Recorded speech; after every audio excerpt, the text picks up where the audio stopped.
The truth about loving a Gemini. Loving a Gemini is not for the faint of heart, because they aren't just one person.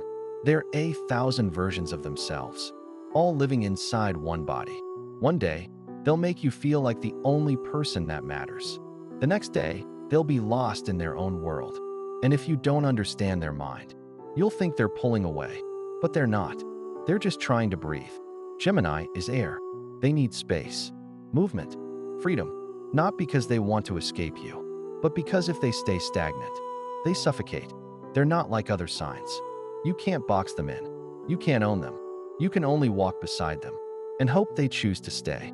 And when they do stay, when a Gemini chooses you, you'll feel it in their laugh, in their words, in their endless conversations that stretch into 3 a.m.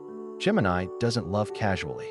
They love with their mind first, then their heart, then their whole damn soul.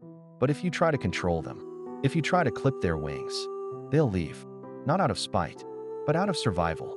Gemini has loved the wrong people before. They've been blamed for changing too much, for thinking too deeply, for being too difficult to read. So now, they guard their peace. They test people before trusting them. They pull away to see if you'll chase for the right reasons, not out of possession, but out of patience.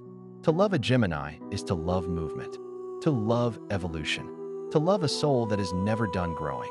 They will question everything, including you, including themselves, including the universe. But if you can handle their questions, if you can dance with their doubts, you'll see something most people never get to witness. The raw, uncut version of Gemini. The version that is soft, tender, scared, and still loves anyway. They may send you mixed signals. They may need to be alone for hours. They may overthink a text for too long. But they're not playing games. They're protecting something precious. Their mind, their sanity, their balance. And if you're patient enough to stay, if you stay without trying to fix them, without trying to change them, without demanding they be anything but themselves, they'll give you a kind of love that changes everything. Gemini loves like a storm, unpredictable, but powerful.